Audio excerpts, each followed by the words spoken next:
I am RPG Hour, and this is RPG Hour interviews. And tonight I am interviewing. Oh, hi, it's me. I thought you were gonna introduce me. Hi, I'm Morgan. I go by they, them, and she, her pronouns interchangeably. You can find me on all the socials at Sirenabesos. I'm on Roots Unknown with RPG Hour, and I'm at a lot of other stuff that my brain. I could. Do you want me to dive into it, or do you want me just like leave it at that? Like, We'll dive into that in just a second. I. Um, all right, so right quick for those that aren't familiar, RPG Hour interviews actually started as a thing on the podcast side, and we've kind of done it off and on for quite a while. There's some that are still being edited because I had to wait for some audio to come in, and then I edited the audio and then forgot some things. So anyways, I'm going to start doing some of these as streams. Why? Because I said I was going to stream every Wednesday, and I realized there's no way on stream to set your calendar to say like every other. So I'm just going to do every Wednesday, and I decided to fill it with interviews.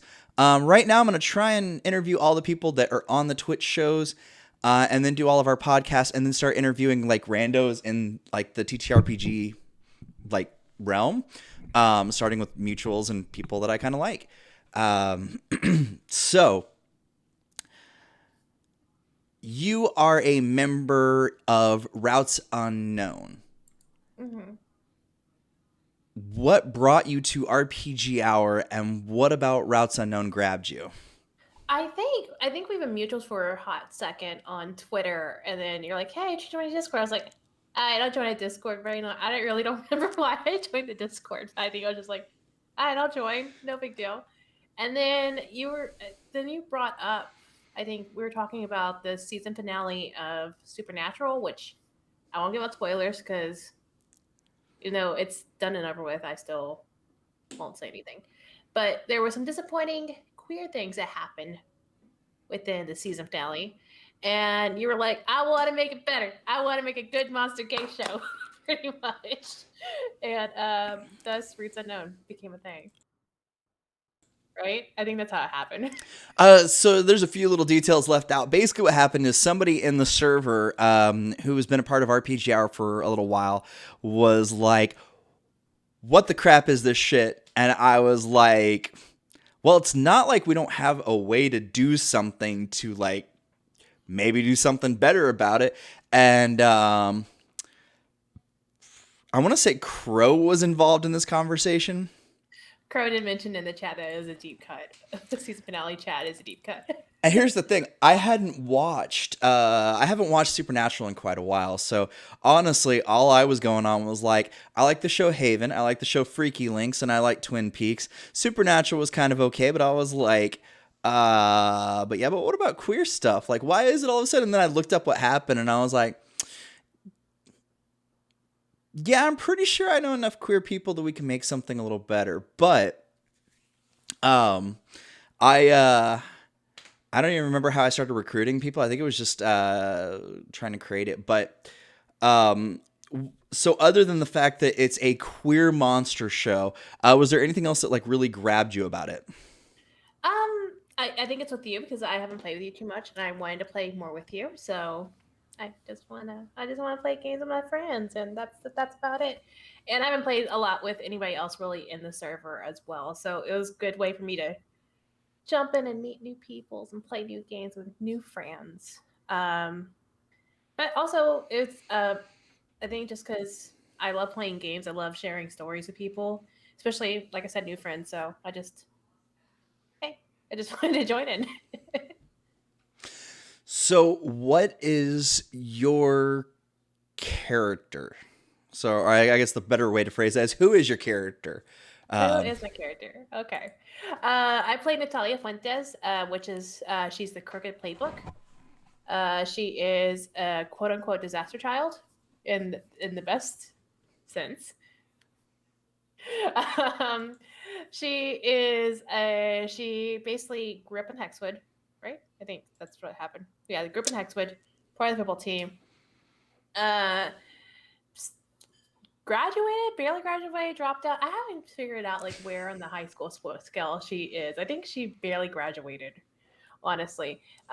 Decided to get into trucking, so became a truck driver, and just always had a streak of sticky fingers in her life. So like, she'd break into people's homes, hot wire cars, just things like that.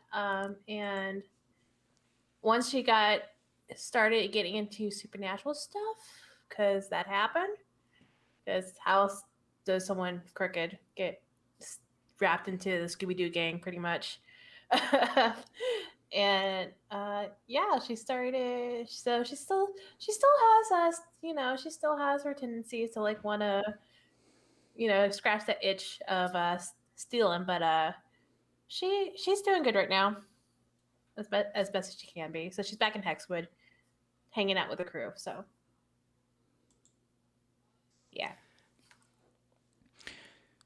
So, in regards to playing Powered by the Apocalypse based games, Monster of the Week being the game that we chose, how prepared were you for Monster of the Week and or Powered by the Apocalypse as a whole? Oh, very. I actually run a podcast called Power by the Players, which is a Power by Apocalypse actual play podcast where we play one shots and mini campaigns of all your favorite PBTA games with a rotating diverse cast. So I actually ran. So I've only played Monster Hearts as a one. I'm not Monster Hearts. Monster of the Week as a one shot before, and then I ran it for the podcast for a mini campaign. So I kind of knew what I was getting into. I just what I wanted to play whenever we jumped in. I was like, I have no idea what I want to play. I'll let everybody else choose, and then I'll figure it out along the way. So, yeah.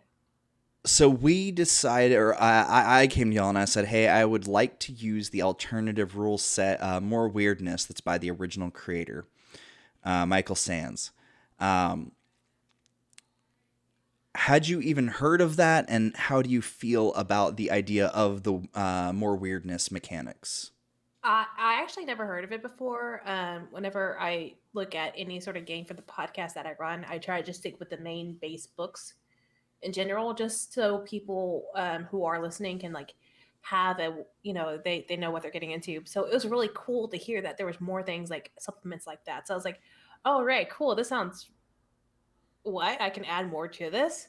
And then reading through it, it was just really fascinating to see like more hmm, what flavor you can add to your characters and just weird aspects. And since my character is a very mundane, mortalish character that isn't like supernatural or spell slingy or anything, it's really cool to see like what aspects that I could find within that list that would fit really well with her. And for those of you not aware, if you head over to Generic Games website, which is the creator of Monster of the Week, you can actually find under their file section a file called More Weirdness, where you take the use magic mechanic and replace it with something else. Psychic abilities, past life, is just two of the ones that actually the only two off the top of my head I could think of for some reason.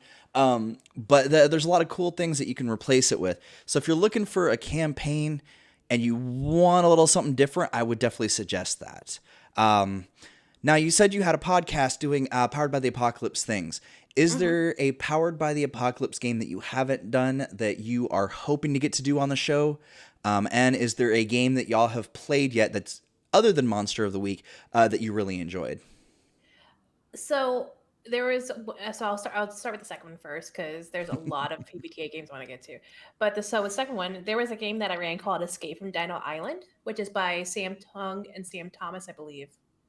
I have to double check that. It's a game off itch. And basically it's Jurassic Park. So basically you design an island that has dinosaurs of some capacity in it, and you get to the island, you have to figure out the clues, and you have to get off the island. So it's a very fast-paced game. There are mechanics within it to actually keep it going and like ramp things up, like dinosaurs escaping, volcanoes exploding, just usual like stuff like that. So it was just wild. And I think we released it back in December or January on the podcast. So it's one of the most recent ones that would be released, and it's just they decided to take a survivor twist to it. and it was great. It was so good. I couldn't stop laughing. It was just a wild ride. But going back to the one your question about one I haven't played yet or ran, it's funny because I run all the games right now. I'm the GM, so we are looking to have like you know once we start recording again to have more people come out and like guest GM so I can actually play. And one of them is Pasen de las Pasiones, is one I really really want to play. Another game I want to get my hands on is Nahuales, which is the Aztec mythological game by Miguel. Oh goodness, what's his last name? But it's still it was on a Kickstarter game, and I think it's about to be like finished writing. So I want it. I want. I got little like raccoon hands. I want it so badly. I feel But like I just came across that today. oh yeah, I'm going to. is it the Power Ranger Aztec one that you're thinking about? Maybe that's what I'm thinking about. It's not. I don't think it's PBTA because it's a 3D6 system, so it might be Okay. like I'm getting things PBTA. mixed up in my head already because, as I stated, it's one of those days for me. Uh, um, is there any Powered by the Apocalypse games um, that you've looked at that you feel might not be as geared towards doing a one-shot podcast compared to others? Oh yeah, there's a bunch that I've had to like be like look at and be like, can I run this for a one shot or does it have to actually be a mini campaign? Like, so there are a few. I am just pulling up my spreadsheet real quick because I have a spreadsheet of PPTA games. It's it's it's a thing that I have. But there's one game called where is it called? Apocalypse Keys, Apocalypse World. Nope, nope, nope. It's a game that it's about the Great Sea epilogues, or hold on. What is it called? It's basically a game that you play in Nordic Saga of the Icelanders. That's what it's called. So basically you play as a sort of it's like an Icelandic drama where you play as a small like ooh, what is the word? I played it a couple times. You play as like a small little like fishing village in the Icelands, and then each game is a new scenario that you evolve and grow, and the city itself grows and grows and grows. So it's one of those games that it does have my only issue is just because it is a Icelandic game and like supposed to be like the olden times. They have a man and a woman playbook, and it's just like I suppose, like I guess, but yeah. But the fascinating concept of it being like a legacy in a sense where it keeps growing and playing and like you keep adding more to your story is a fascinating concept. I haven't actually checked that one out, but I do have to say there's definitely a couple that I've also seen kind of within that realm that it's like I want to run for the podcast because we try and do the same thing on RPG Hour, just run the rules in the book and, do that thing. And one of them that I came across, and now I'm trying to find it again, because my spreadsheet is just games. There is no Powered by the Apocalypse. Now that I'm thinking about it, I'm like, I should do like a system section, and that'll make it easier. So while you're looking for that, I just want to let you know for PBTA games itself, I have about 70 games listed. Yeah, I've probably got close to I think I've got like 300 or 400 games on this list, and it's things like there's a section that says not really one shot material. Let's stay away from this one for right now. One of them is Superhuman. I don't know if you've seen that one yet. Ooh, is that it? Trying to It's think. it's I the haven't heard of that one. GM-less and diceless one. And you play a troubled. Everybody at the table plays a troubled superhero, and your team has to work together long enough to find out what happened to the Paragon. And the tagline is, "Will you go too far in pursuit of your ideals? Will your inner demons be too much for you? Play to find out." And Ooh. I got to thinking about it, and I was like, man, okay, so who can I get that in 4 hours we can do that? And I'm like, I don't, I don't know. Yeah, and Crow is mentioning a really good tagging system is Notion. If you don't, if you haven't checked it out, Notion's a really good software to keep all your information. However, Crow, I'm gonna let you know, taking 500 things and trying to plug it into Notion is more work than I want to do right now. Versus I can just like create a new column and then just like start filling it out. But yeah, no, I've got Notion on everything, and not about to do a 500 thing. Yeah. I think another one that I can't really do as a one shot is going to be oh, I saw it and then I lost it. What genre Okay. is it? I don't know. I have a lot of, so I have them listed by alphabetical by name, genre, and then if I can play as a campaign or not. That's how they're listed on my spreadsheet. Chat has asked to I, see my shirt there, my shirt. oh Uh, yeah, I love that shirt. my new setup makes it hard to get like as much of me into there, so I'm trying to figure out how I'm gonna work that. But no, I know what you mean. There's so many really neat powered by the apocalypse games. Um, how did your show come about? What happened to create a show specifically for Powered by the Apocalypse?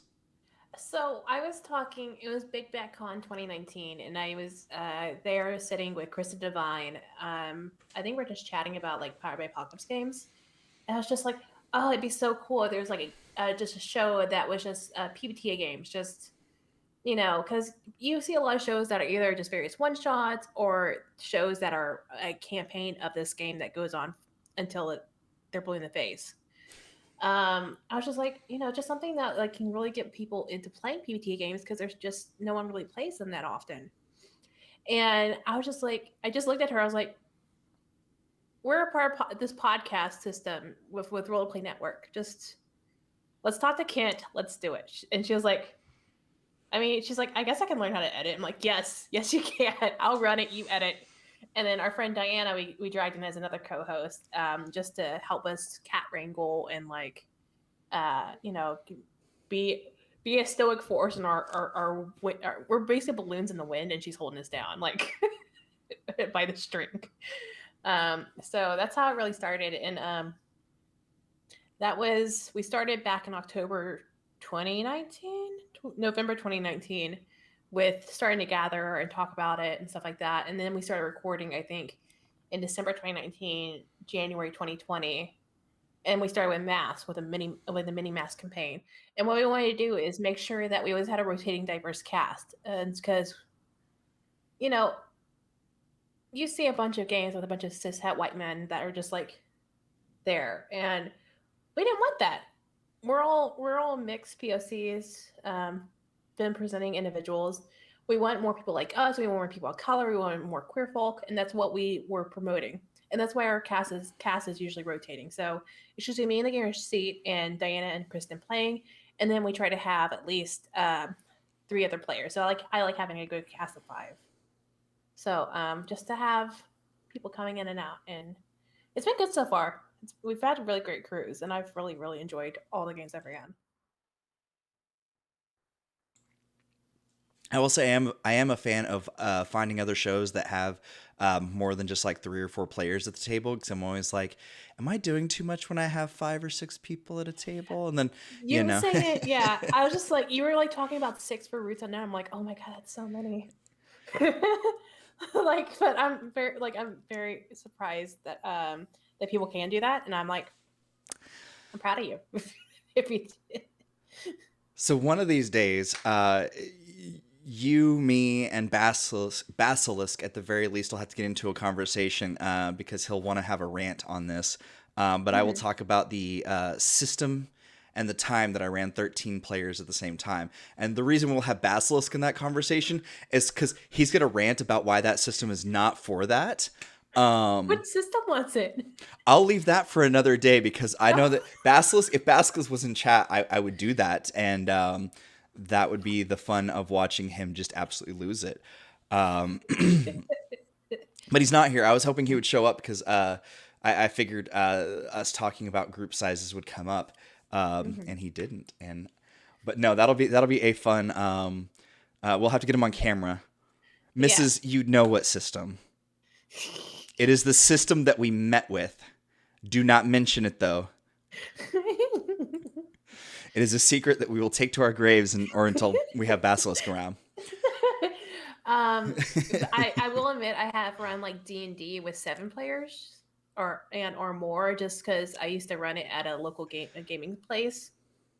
And the max was 7, and then like I would run, but the table was 7, but it was D&D because streamline fights, whatever. It wasn't the interconnected personal games that I really enjoy with PBTA. So if it was PBTA, I definitely would not do 7 at all. Like, no. I don't know. One of these days, I do want to do a 6-hour stint. There's 3 PBTA games that I have kind of in my like I want to do one of these, and I actually want to do like a cast of like 6 to 8 people for like 6 hours straight of Powered by the Apocalypse. If I had my goal, if I had like my absolute way, I would do like a whole 6 to 8 hours of gaming in one sitting. Oh no. My brain can't comprehend that. Like, I'm good with like 2 to 3, and I'm like, okay, this is it. I'm done.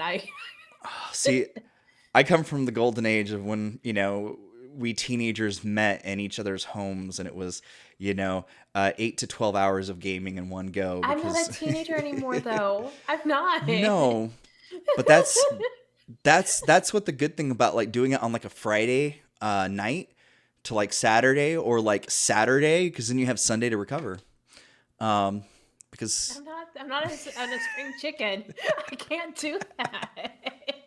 I go to bed at 10 p.m.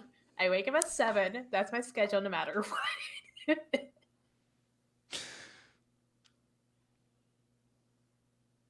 Oh, okay, I get what you're saying, Mrs. I thought you were calling yourself a youngin again. I was gonna be like, no, you're old as well. So you're not just involved with that podcast, though. You are also involved with some other projects. So why don't you tell us about those? Okay, so for podcasting itself, other than Powered by Players, I am a part of the Red Death podcast, which is on the Roleplay Network as well. I play Ignacia Del Rio. She is a curandera from South Texas, basically a folk healer. She's a cleric. It used to be a D&D 5e system, but it's now just a D20 system by Dice of Games that we decided to switch to because we don't want to support D&D anymore. So yeah, so basically it is 1890s Boston that we're set in time, and basically we're just trying to fight the Red Death that's overtaking the world, and one Boston at a time. For streaming, I do Roots Unknown, which we know, we love, we cherish. Before we go on, only because I know what that is, and I don't know if a whole lot of other people do, why don't you explain what your character exactly is? And I will try and pronounce it right now, but I know that I will mess up the pronunciation because it's one word that I've... Yes. Because curandera, like I mentioned before, is a Mexican folk healer. So basically they'll use like herbs and basically just old traditions that are not your typical medicines. It's technically was a cleric back in D&D, so she does have the magics now, but they are more drawn out through natural resources than like a deity or like something like that. When I played her for the game, played her D&D wise through the game, it was more ancestral forces that were providing her abilities. So it was more like a streamlined thing from her abuela to hers. And for those of you, I know that it's like this in Texas. I don't know if it's like this everywhere else. You can even sometimes find former clergy who are practicing or people from long lines of brujas, brujos, or witches. And so, for those of you that just aren't familiar with it, they are featured in a couple of films. So you can actually go out and kind of take a look. But you will find on occasion where it is an ex-reverend, pastor, priest, something along those lines of Hispanic descent. So. Mhm. I just had her basically because it's 1890s. They were just like the local doctor s who would just use the herbs and whatnot because it was small town Texas. They didn't really have doctors in those spaces. They had curanderas or curanderos, and like they get their herbs and like their teas and stuff from these places as well.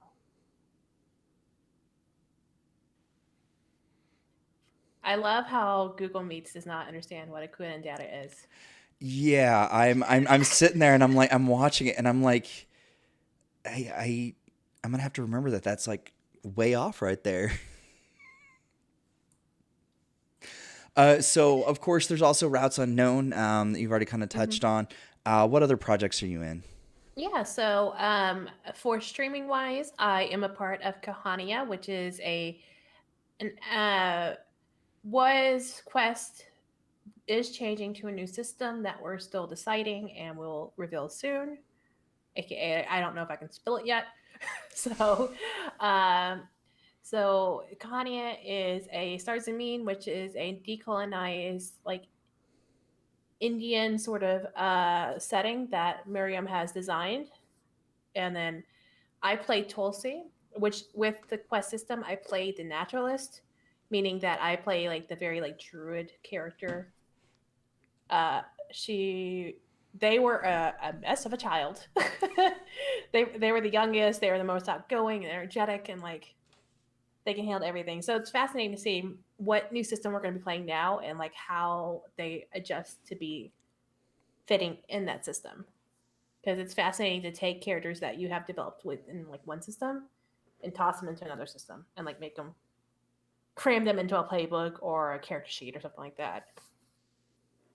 Um, I I'm also part of a Tell Twinkle All, which is a Chimera RPG, which is another. It's a Power by Apocalypse esque. I say esque because they don't really use 2d6. They use 2d eights, tens, sixes, fours. Like it really has a mix of like dice. But basically, Chimera is a mix of genres that you'll make in order to make a game. So our game is a mix of fantasy, superhero, and magical role. So we have various playbooks that open up, and you can have like one playbook. For example, I play the Heart, and the Hopeful. So the Heart is a magical girl playbook, which is like Sailor Venus, and then I play the Hopeful, which is like Spider Man. And so you just have these two character playbooks that are put together, one side that flicks the other, and like that's your character. Just a mix of genres. It's fascinating. It's and we play like in a solar punk sort of game where it's very green and very lush and like and we're slowly starting to get out of this like horror zone that we have going on. It's been very spooky. Too Yeah, many limbs. every time I've seen it advertised recently, it's like horror, and somebody, I think it's you, the last time that I saw it was like, "Wait, we're still in the horror?" Yeah. And I was like, how did the players not know where they are? What's going on with this?" But I've only ever been able to catch it once, and it was not to the horror yet, so I Yeah. missed the spooky. It's in the last three episodes, and apparently, like just things happened, and I was like, okay, cool, we're out, we're free, and then Ryan's like, nope. I'm like, wait, what? We're not? Oh no. Yeah, So, I know what that's like.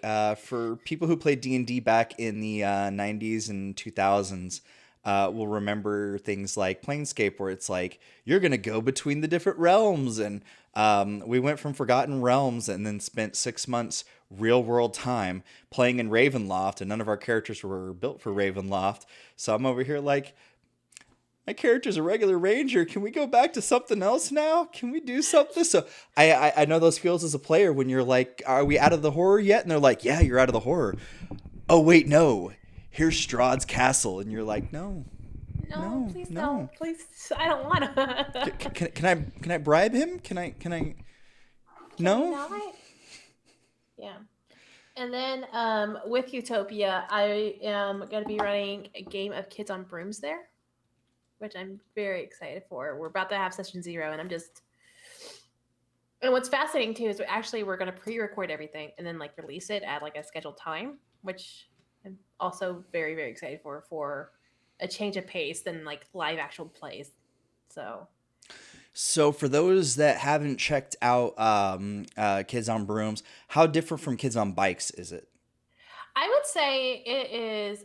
If y'all don't know, Kids on Bikes, Kids on Brooms, Teens in Space is all written by Renegade Studios with Doug Lewandowski and John Gilmore. Kids on Brooms also has Spencer Stark on the designing team as well. I would say from the original Kids on Brooms versus Kids on Bikes, or sorry, Kids on Bikes, the original Kids on Bikes versus Kids on Brooms. There we go, got it, nailed it. um, I would say Kids on Brooms is a little more crunchier than Kids on Bikes, just because you have aspects with your wands. Like wands help like give you like more powers, and your brooms give you like different like boosts and stuff. So your brooms though equate to like your bike, essentially in Kids on Bikes. So it's cool just to see that. But yeah, it's definitely you can definitely see the evolution of game design from Kids on Bikes to Kids on Brooms with the more fascinating, fun things you can add into it. Also, you get familiars, like you can have a little pet friend, which is super cool. And so you said that y'all were going to record that and then polish it up and put it out. Are you going to be doing sounds while y'all are playing it and then polish it even more? Or are you going to just do all of this? Oh, you don't even know that. Okay. I am just running it. Jess Burst of Hope on Twitter is going to be producing it, so I'm gonna leave it in their hands and see. I don't know, like I think it's mainly just gonna be video editing. I don't think it's really gonna be sound effects or anything like that. Okay. Um, I am excited to see where it goes either way, just because you hardly ever see actual plays that are pre-recorded and then like edited and then sent out. You always see them like gotta do it live sort of situation. So it'll be it's a fun new concept that we're dealing with. So Yeah, in all the years that I've hung out in the Twitter side of things, I think there's only ever been one other one that I've seen that was pre-recorded and then edited and put out. And I didn't realize it until it ended. And they're like, well, that's been fun. Miss it. It's been 6 months since we played. And I'm like, what? But they just ended. And I had no idea because they were playing it out. They were apparently using their Streamlabs and like playing it live. So, and they were interacting with the chat by typing, but they weren't interacting on screen. And so you would see somebody look down every so often. And so you just figured that's what they were doing. And I still don't know how that happened. And now I'm trying to remember what that one was called. It was a spooky one though. And, but that's been 6 years since but oh they, wow. I know like Taking 20 does. Wait, no, not Taking 20. Dimension 20. yeah, but I think they do it as well. they're also, I put them in a little bit of different, like, section of things only because they've got like a major company behind them. True. They Um have the monies. yeah.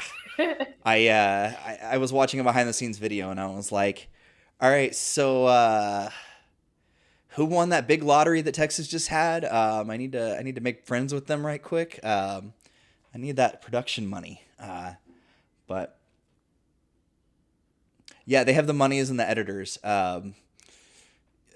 But I mean, what was it? College Humor is the basis for it, and then it's on their Hmm. Dropout TV. So, um, I love the way they do production. I'm excited to see what y'all do in the vein of indie version of it. Yeah, Um, I'm excited too, just because it's new. It's fascinating. They're like, "Hey, you want to run it live?" Or like, "Oh, we do this." I'm like, let's try that. Let's do that. Let's see how this goes. Like, if we hate it, we can just go live later. It's fine. are y'all going to do a separate Twitter for it, or y'all just going to promote it through your Twitters?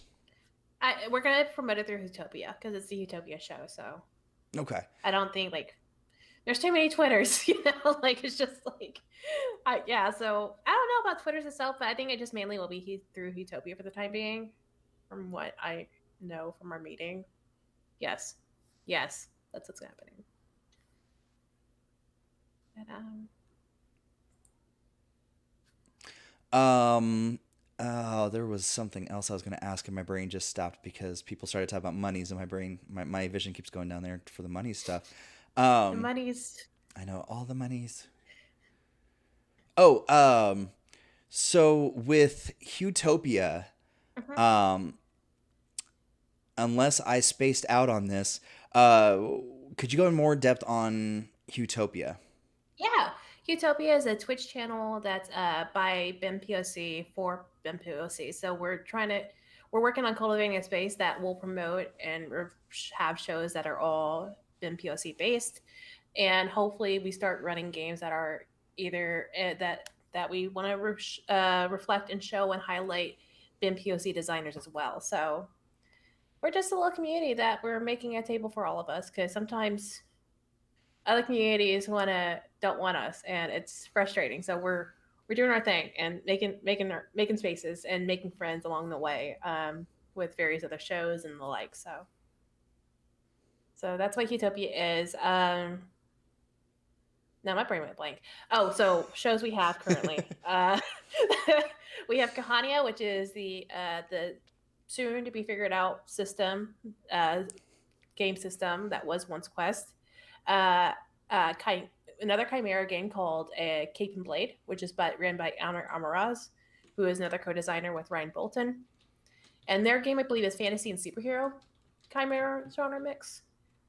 My Kids on Brooms game, which will be a hopefully a decolonized Harry Potter's, because screw J.K. Rowling. So we're taking back the magical school systems. They have Palette, which is a interview show, uh, Game Roulette, which is a one-shot show, and then there may be some more things happening down the line. We're in the process of figuring things out. We are going to have a premiere week soon. Information about that will be released anon, but yeah,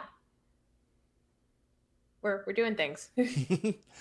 um, I cannot clear my throat for the life of me. So for those that want to find you, obviously your Twitter handle has been on display this entire time.